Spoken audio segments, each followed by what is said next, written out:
শত শ্রমিক বসে আছে। আপনি এখানে দাঁড়াবেন, লাস্টে আপনার আবার ধরবো, এটা ঘুরে কারণ বলবো যে আমরা এখানে দাঁড়াই আছি, একজন পক্ষে বলে দিতে হয়। শুধু দর্শক, জাতীয় প্রেস ক্লাবের সামনে আমরা দেখতে পাচ্ছি সকাল থেকেই শত শত নারী শ্রমিক, গার্মেন্টস শ্রমিক, তারা এইভাবে অপেক্ষা করছেন এবং তাদের না জানিয়ে হঠাৎ করেই তাদের চাকরি থেকে এইভাবে বরখাস্ত করে, যার জন্যই তারা হতাশায় ভেঙে পড়েছে।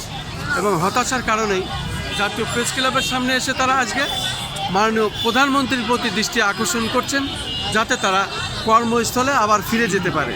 আপনি এখানে দাঁড়িয়ে বলুন। এই যে শত শত নারী শ্রমিক জাতীয় প্রেস ক্লাবের সামনে এইভাবে অপেক্ষা করছে, মাননীয় প্রধানমন্ত্রীর দৃষ্টি আকর্ষণ করছেন, এবং হঠাৎ করে আপনাদের নোটিশ ছাড়াই কি চাকরি? বিনা নোটিশে আমাদেরকে চাকরি থেকে ওরা বের করে দিয়েছে। এখন আপনারা কি চাচ্ছেন জাতীয় প্রেস ক্লাবের সামনে? আমরা চাচ্ছি এইটাই যে আমাদেরকে যেন পূর্ণ বহাল রাখে কাজে, আমরা সবাই কাঁধে কাঁধ রেখে হাতে হাত রেখে একসাথে আবার সবাই ফ্যাক্টরিতে ঢুকে কাজ করতে চাই। কতজন আপনারা আছেন? আমরা এখানে প্রায় 600 শ্রমিক হবে। 600? কোন গার্মেন্টস? Texas dresses. আপনারা কি গ্রুপ? আচ্ছা, আপনারা কি এই যে মাননীয় প্রধানমন্ত্রীর দৃষ্টি আকর্ষণ করছেন চাকরি পূর্ণ বহালের দাবিতে, নাকি যে কোনো জায়গায়?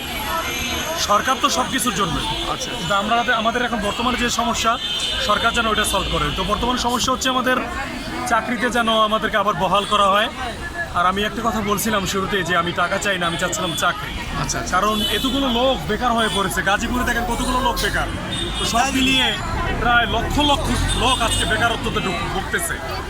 তো আমরা চাচ্ছি সরকারের কাছে এই জিনিসটা যাতে আমাদেরকে চাকরি পুনরায় ফেরত দেওয়া হয়, বেকারত্ব যেন এদেশে না থাকে। এটা দেশের নাগরিক হিসাবে, শ্রমিক হিসাবে, সব কিছু হিসাবেই আমি সরকারের কাছে এটা আবেদন করলাম একজন শ্রমিক হিসাবে। কি নাম আপনার বলেন? আমার নাম হচ্ছে মোহাম্মদ শহীদুল ইসলাম। মোটামুটি এই সংগঠনের আজকের জন্য আপনি মুখ্য ভূমিকাটা পালন করতেছেন? পালন করতেছি। ওকে, আপনাকে অনেক অনেক ধন্যবাদ। জি, আমাদের